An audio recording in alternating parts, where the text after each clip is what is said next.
Yo tout le monde, j'espère que vous allez bien. Je sais pas si vous vous rappelez de moi, ça fait genre 2 ans que j'ai pas fait de vidéo et la raison c'est parce que je travaillais sur un formidable album qui vient tout juste de sortir. Yes! Et pour célébrer, j'ai décidé de sortir de la marchandise, des chandails, des pulls, des hoodies, donc je suis allé faire un peu de recherche sur internet sur le style vestimentaire. Quelle ne fut pas ma surprise d'apprendre que l'élégance est en voie de disparition. Un peu comme mes fonds en banque.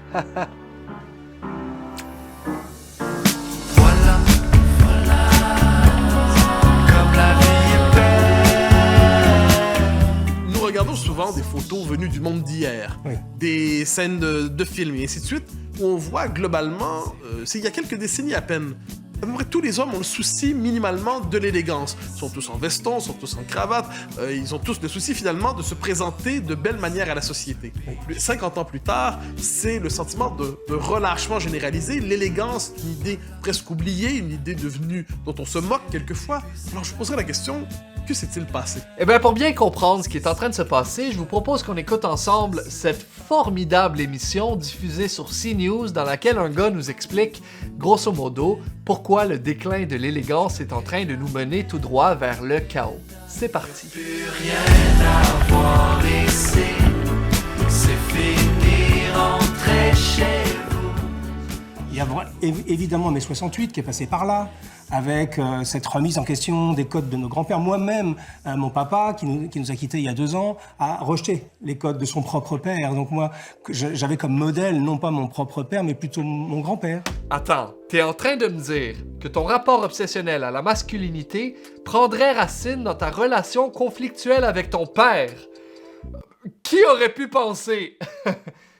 Les gens, jusque dans les années 50, ils avaient encore cette compréhension du fait que tout n'était pas égal à tout et qu'il y avait des occasions dans la vie pour lesquelles il fallait être un tout petit peu plus chic. Oui, ça c'est vrai. Bon, après les gens jusque dans les années 50 militaient aussi pour la ségrégation des universités puis l'interdiction des femmes de voter. Fait que mettons que je me garderais une petite gêne avant de trop calquer notre notion d'égalité sur la leur, mais bon, c'est des détails. On est dans une société qui comment dire, a oublié la notion d'effort. Je m'habille pas pour moi-même, je m'habille pour autrui, donc je dois faire un effort. Ah, mais ça, sans blague, c'est vrai que les gens aujourd'hui ont complètement oublié la notion d'effort. Hein. Je veux dire, je comprends si tu travailles d'arrache-pied au salaire minimum juste pour réussir à payer tes dettes, ton loyer puis ton épicerie sur la peau des fesses, mais que tu prennes pas le temps d'assortir tes bas avec ta chemise, c'est inacceptable. Inacceptable. Vous pouvez choquer, choquer, fumer. Il faut apprendre par cœur, il faut se faire violence un tout petit peu de temps en temps pour respecter les personnes, l'environnement, la société.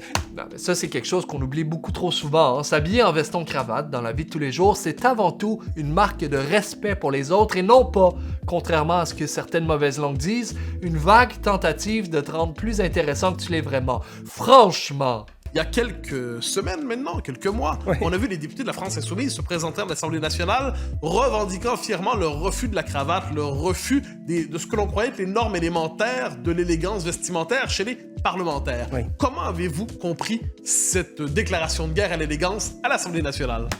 Pardon? Des députés qui refusent de porter la cravate. Ok, c'est quoi la prochaine étape? On va voir des députés qui vont se mettre à écouter la science puis respecter leurs promesses?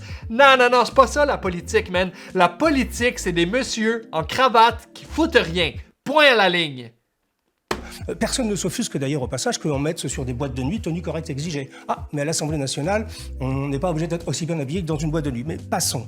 Non, mais ça, c'est vrai, quand même. Vous trouvez ça normal, vous autres, que l'Assemblée nationale soit un lieu plus inclusif qu'une boîte de nuit? Voyons donc! Puis là, il y a du monde qui disent qu'on devrait juger nos députés sur le fruit de leur travail plutôt que sur la qualité de leurs vêtements. Voyons donc, man! C'est quoi l'hostie de rapport avec les fruits? Je comprends plus rien! Et aujourd'hui, on est en face d'une génération qui est perdue, qui est paumée. Nous, on reçoit 200 messages par jour en disant « Monsieur Jacomet, je suis invité à un cocktail, je sais pas comment m'habiller. » Ils sont extrêmement stressés parce qu'ils sont perdus. Puis aujourd'hui, c'est les cocktails. Demain, ça va être quoi? Les apéros? Les brunchs? Non mais quand est-ce que la folie va s'arrêter, bon sang? Non mais sans blague, c'est extrêmement sérieux comme situation. Hein. Il reçoit 200 messages par jour de jeunes bourgeois complètement à la merci des soirées mondaines. Pensez à tous ces enfants de riches qui sont contraints de faire face à 5 minutes d'adversité devant leur garde-robe. puis on trouve ça correct. Ah, la vie est belle, on fait comme si rien n'était.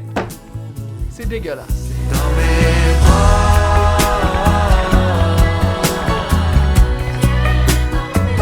Dans quelle mesure votre réflexion sur le vêtement et plus largement la courtoisie, dans quelle mesure est-ce une réponse justement au sentiment de vivre dans un monde, vous avez parlé d'ensauvagement, un monde plus discourtois, un monde où finalement le souci de l'autre se décompose? Fait que ça, c'est vraiment le cœur du problème. Hein. Depuis qu'on a arrêté de s'habiller chic dans la vie de tous les jours, on vit dans un monde qui a plus aucun souci de l'autre. Genre juste l'autre jour, j'harcèle une fille dans la rue, à l'ancienne, elle m'ignore.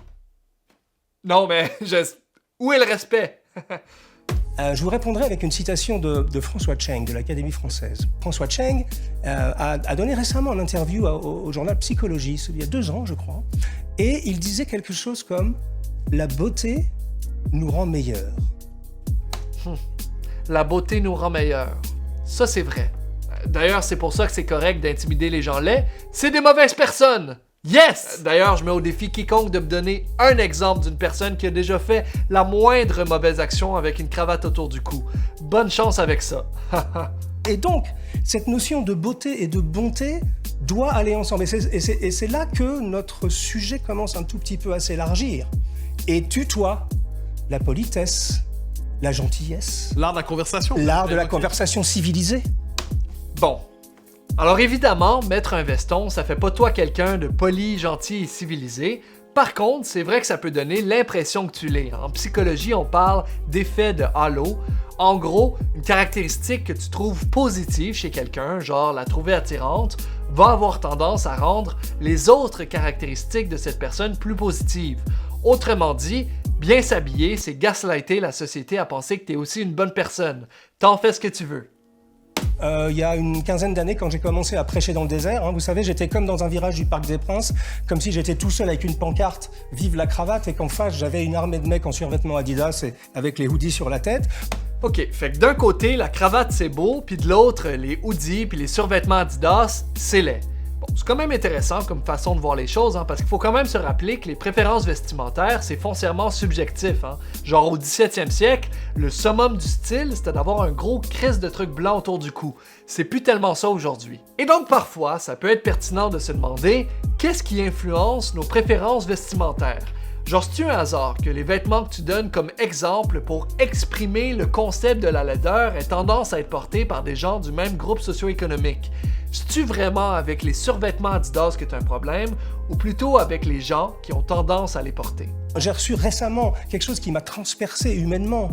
Un jeune garçon qui me dit « Monsieur, on peut considérer il y a quelque temps que j'étais ce qu'on appelle une racaille. C'est-à-dire que je m'habillais avec des hoodies, je faisais des mauvaises actions dans la vie. » Eh bien, ce monsieur me disait « Grâce à vous, monsieur Jacomet, je retourne à l'école. »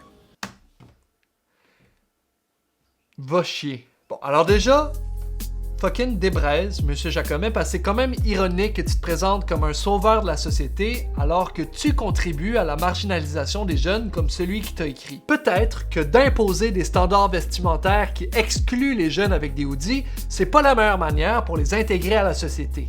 Peut-être qu'au lieu de demander à des gens qui font déjà face à énormément d'adversité de se conformer à tes standards que tu leur imposes, tu pourrais les intégrer à ta conception de la beauté. Peut-être que ça serait ça le vrai premier pas pour vivre dans une société qui a le souci de l'autre. Qu'est-ce que t'en penses? C'est bien correct d'avoir des préférences vestimentaires. Si ton trip c'est de t'habiller comme si t'allais à un mariage à tous les jours, y a pas de stress. Par contre, faut quand même pas nier le fait que l'histoire regorge d'exemples où le vêtement, plus largement le concept de la beauté, a été utilisé comme outil pour discriminer ou exclure certains groupes. Qu'en conclusion, monsieur Jacomet, mets ta cravate, puis arrête de faire chier tout le monde. Merci. La beauté sauvera le monde. C'était passionnant. Et sur ce, tout le monde, je vous invite à mettre un gros pouce dans les airs à la vidéo si vous l'avez apprécié, ça m'aide beaucoup. Et je vous rappelle que j'ai effectivement, pour la première fois en 12 ans, de la marchandise à l'effigie de l'album. Il y a des chandails, des pulls, des hoodies, des articles pour téléphone, c'est formidable. Donc si ça vous tente d'être très chaud et très élégant dans votre vie de tous les jours, je vous invite à aller jeter un coup d'œil à tout ça. Dans tous les cas, je vous dis un très gros merci et à très vite dans de nouvelles vidéos. Bye bye!